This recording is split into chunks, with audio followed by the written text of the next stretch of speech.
Hi, it's the Oracle of the Feather Crown Tree. We are here to do your Sacral Chakra reading for this week. This is a reading for the collective, so these are big energies that are coming through that we all need to hear. I will break down energies into smaller like sub-energies too throughout the month. So last week we published the ones for Libra season by zodiac signs, so you can find a playlist that has those loaded into it. I also do the male and the female energies, usually on Fridays, so you can always kind of look for a love reading around that time for the week. And I do different elements as well, kind of on and off throughout the month too. So please check out any playlists if you'd like to hear any of the other readings. So this chakra is going to focus on your creativity. It's also linked with the idea of your sexuality. They're kind of one and the same type of energy. And the card on the right is for the mundane chakra of the sacral chakra itself. The one on the left is coming from the well matrix chakra to help ascend the energy of the sacral chakra. So I'm just going to take a moment here to get what wants to come through.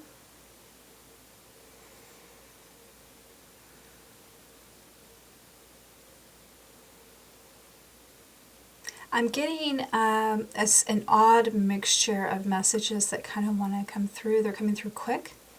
So this may be a day where there's just a lot of thinking going on. Thoughts are coming in and out. A lot of impulsive ideas coming through. The ideas may be somewhat interrelated. It could just be kind of a day of brainstorming or just feeling that you're somehow more visionary than usual. It could also be that there are a lot of these ideas out there, but you may be ignoring them. You may be kind of shutting off from the busy thought-driven world and just sort of taking a break from looking at the world, viewing the world, being really part of the outer reality and the thoughtscape that's so heavily engaged through those two highly used functions that we have. And I see you sort of standing in this position of a drone in a way, of understanding that you're part of this reality that has, like, you're a product of this reality, which ironically you consume things within the reality. I never really thought of it before in those terms, but you're kind of like in position and you're standing still, as you've always been sort of in position, and you're just kind of coming to a standstill, and everything is still in motion that's used to going on about you. And you're just sort of having a moment, like a little freeze moment, and you're letting things carry on about you. So you could be taking a pause basically here. For what, I don't know, but I feel like you're just sort of wiping the slate clean. You just want a moment of, being kind of having the world become invisible, and you just neutral. So let's see here what wants to come in through the whale matrix.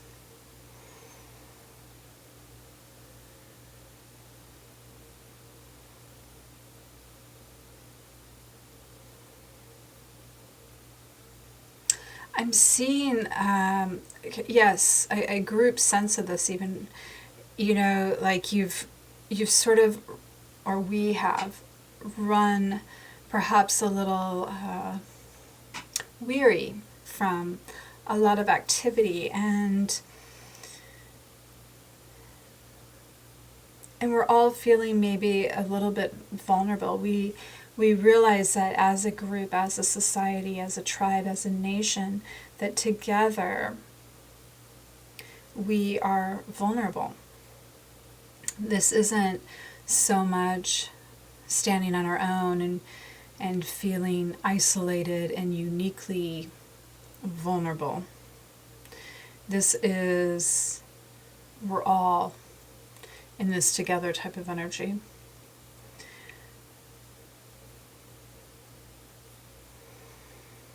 There's even a protection of the heart coming through in this too, because of the vulnerability. I think it's almost a reflexive action to cover the heart, because that really is our main center of activity. So it's sort of our central circuitry. So if that gets injured, like, it's going to be all systems down. So there's a little protection coming through there. There may be some hot-headedness to a certain degree that is being ignored a little bit. There may be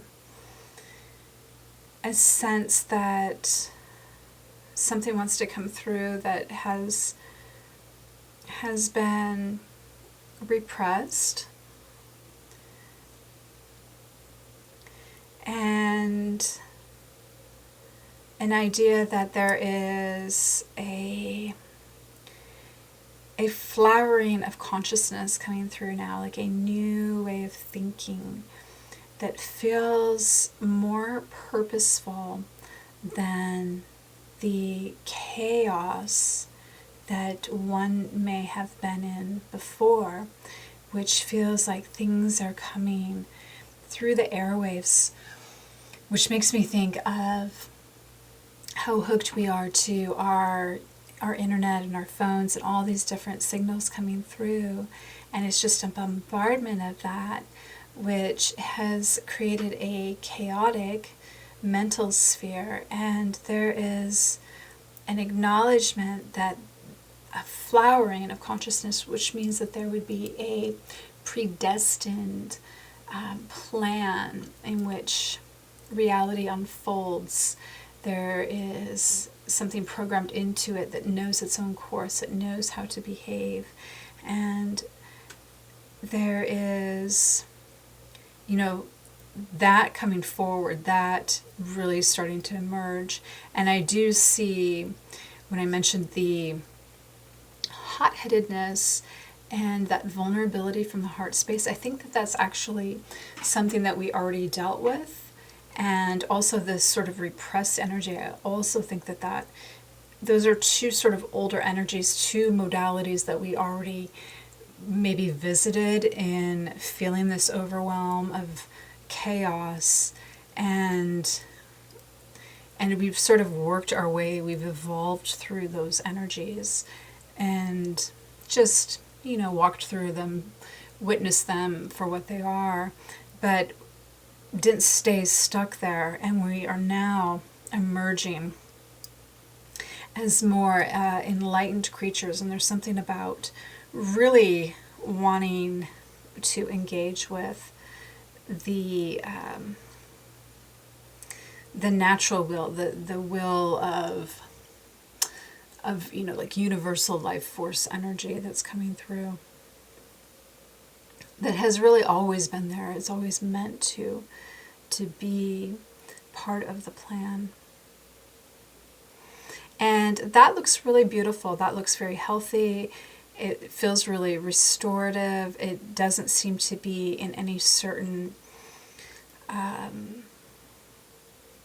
role so much.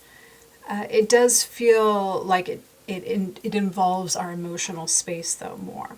So there's something about that needing to come out of its element, where maybe it's put aside and it's like emotions are only for this space at this time.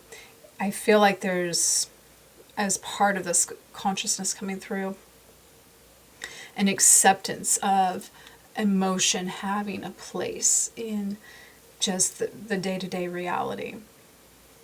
So that's what I get for today. Tomorrow I'm going to continue with our solar plexus chakra. Thank you and namaste.